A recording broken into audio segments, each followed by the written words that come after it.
The time has come. Everybody, we are going to be ranking the shotguns in Call of Duty Vanguard. The game has been out for almost a month at this point. I think it's a few days shy of a month, which is cool, and it honestly feels like it's been a lot longer. Everyone's starting to get tired of the game, it feels like. But here we are, we're going to review these shotguns, and not just review them, but we're going to rank them. Which one I think is the worst, which one's the best, which ones are in between. And I gotta start off by saying, none of the shotguns, well, most of them, aren't really awful, because they all have attachments that really change the gun and change how they feel. In fact, I could probably make the argument that the base shotguns in this game aren't really anything special. I think that they have potential, but overall, they're just kind of mediocre. But when you add attachments onto them, like with a lot of the other guns in this game, they go from okay to, oh my god, what the hell is this? It's just insane. And so we're going to go over these, and I'm going to talk to you about some attachments that really help. So without blabbing anymore, let's just get into the ranking with my number 4 pick for the worst shotgun in the game in Vanguard. Is anyone out there actually surprised by this pick? The GRACEY Auto is by far the base gun, one of the worst guns in Vanguard, hands down. I haven't even used all of the guns, right? I feel like there's maybe a handful I haven't used yet, but I've used a lot of them. And I can tell you with 100% confidence, this base gun is easily one of the worst. 5 rounds only, base 5 rounds. And then the damage, basically almost always a 3-shot kill. It has the potential to 1-shot and 2-shot, but that is so impractical and never ever happens. It makes this gun an absolute, just a chore. God, it's so annoying. I'm thinking about all the times I've used it, leveling it up. And for the first, I don't know, 40 to 50 levels, it is a struggle bus. Even for someone like me that likes to make these kind of guns work, it had no redeeming qualities to it yet. That is until you level it up. But the base gun, easily one of the worst, if not the worst in the game, and I feel so confident in saying that. I think I would honestly rather sit on a railroad spike than have to use this thing and level it up again. But that being said, there are a few things that really kind of redeem it, but don't make it still better than any of the other shotguns in my opinion. The first one is Gung Ho. This is pretty much an essential attachment for any shotgun that has it, for me personally, because sprint out time is a big issue for me since I run around a lot, and Gung Ho eliminates your sprint out time, so it's a really great attachment. But at the end of the day, that still didn't make this gun very good. It was still 3 shots to kill at least, and just awful to deal with. And then you have the big barrel, which helps with range, and then you have the packed powder, which also helps, but still not that great. It's still kind of a struggle bus to use this. But that all changes when you use the 10-round mag, and more specifically, Buck and Slug.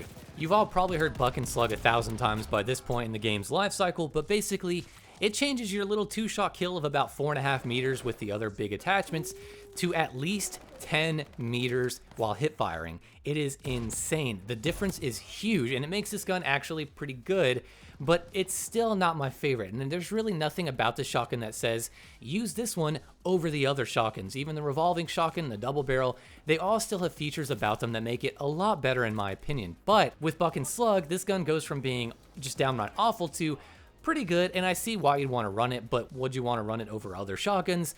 Absolutely not. But that being said, Buck and Slug is the way to go. It changes that 2-shot and 3-shot range, and it's insane, so you have to try it out. It makes a huge difference, so if you're wanting to level this gun up, just stick with it until Buck and Slug, and then all your pain and suffering will be rewarded. But with that being said, let's move on to my number 3 pick. Next on my list is the EINHORN revolving shotgun. This one hurts my soul a little bit because I actually like this gun quite a bit, and it's actually not as bad as people are giving credit for. In fact, it's actually really good with the right setup. The base gun is okay. It has a good 1-shot potential. I think it's around 5 meters, which, to be fair, that's pretty good. If you can kind of maneuver well, that 5 meters will come in handy, and usually it's about a 1 or 2 or sometimes 3-shot to kill, and with only 5 rounds in the tube, it is pretty difficult, and it has a very slow reload. So a lot of people, maybe a lot of newbier players, aren't going to like this shotgun because it's harder to deal with, but for a shotgun vet or someone who knows how to use the guns to their kind of strengths, this gun actually packs quite a punch, and with the right attachments, I'm telling you, this gun is not to be screwed around with. One important thing to note about this shotgun is it's probably the only shotgun that doesn't really benefit much at all from using Buck and Slug. Because of the recent nerfs, Buck and Slug on this particular gun doesn't really give you any extended range. Yes, you can 1-shot headshot at ridiculous ranges, but your like torso shot 1-shot kill, your hip fire 1-shot kill is not really any better than any of the other attachments. But the real kicker here is when you use the big barrel with the packed powder attachment and then you use the 12 gauge ammo attachment. That really is the key for me to get consistent and really far range one-shot kills.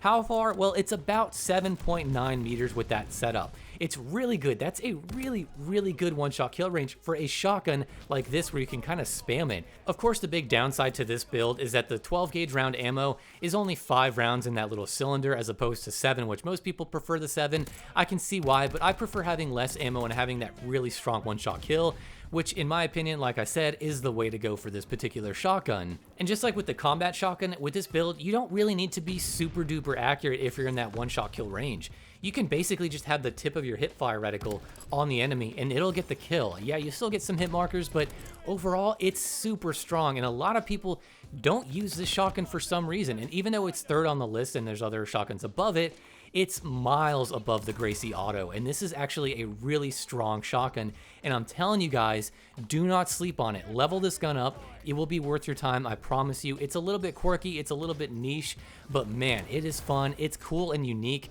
so I really love this shotgun. It kind of hurts me to put it so low on the list, but I gotta do what I gotta do, and that is my pick for the third shotgun, so let's move on to number 2.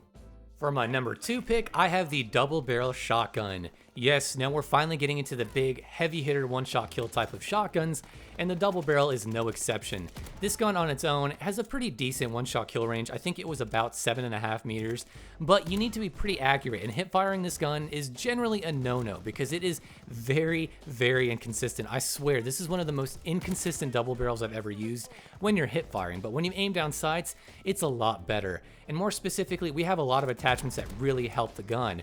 My build specifically, I always kit it out now for accuracy. If you didn't know, the accuracy stat for shotguns basically tightens your pellet spread when you are aiming down sights, which for this particular gun is a godsend because it makes it into like a sort of Argus or KSG type of shotgun. And as long as you're hitting them in that one-shot kill range with that tight spread, it doesn't matter if you're hitting their foot or their toes or their fingers, you will get the one-shot kill, and that is so awesome. I love that. I love having that high-risk, high-reward gameplay, and it's so much better than kitting it out for anything else in my opinion. That being said though, a bunch of you are probably screaming for me not mentioning akimbo yet, because that's probably the big thing about this shotgun that a lot of people really use it for, is that you can use akimbo, which lets you run 2 of these things at once.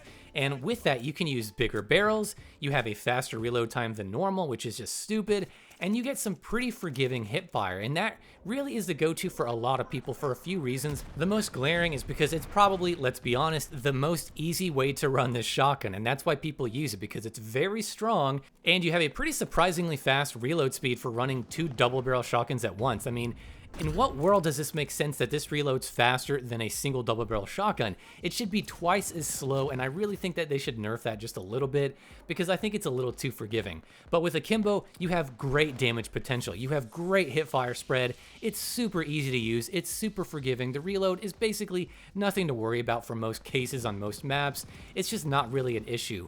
I know that it's annoying to run up against, and I would be lying if I told you that this wasn't the best way to run it, even though I like my accuracy build with this sort of pseudo slug. This is probably by far the easiest, most simple, and most effective way to run the gun. And really, if you're a shotgun chad like myself, you probably prefer running it single, and that's just what I do. But like I said, I can't deny the absolute power of akimbo with this shotgun.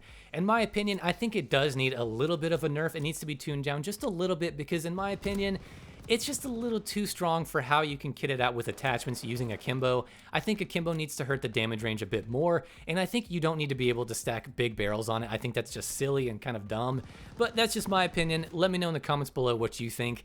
And with that being said, let's get on to my number 1 pick. And just like with the GRACEY Auto Shotgun, is anybody actually surprised by this pick?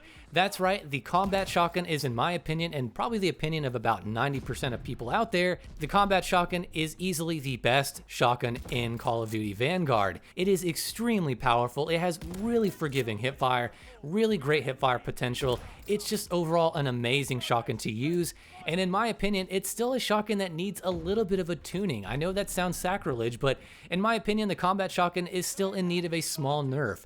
Specifically, when you kit it out with the 12 gauge ammo type and the sawed-off barrel and buck and slug, you get a ridiculously forgiving hipfire spread that basically only takes 1 pellet to kill, and it is just asinine. It makes no sense. The reason I don't like using this as much is because it takes everything I love about pump actions from other CODs, where you have to be very accurate and aim down sights and be quick on your feet about it. It kind of throws all that out the window and lets basically everybody run around and hip fire this thing within 10 meters and get the kill like it's nothing. It's just a little too forgiving in my opinion. I think that the base shotgun is probably the most balanced of it, and when you put on big barrels, it does help the range, but it really hurts your sprint to fire speed, and this is one of the only shotguns that doesn't have gung-ho.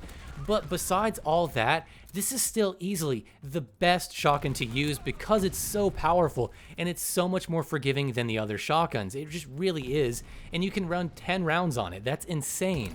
Overall, I also really like the feel of this gun. I think it's not as satisfying as the Model 680, both in the gameplay and how it feels and looks and sounds and all that, but they did a really good job with this shotgun, and it sounds like a boomy trench gun should, and I really enjoy that about the gun.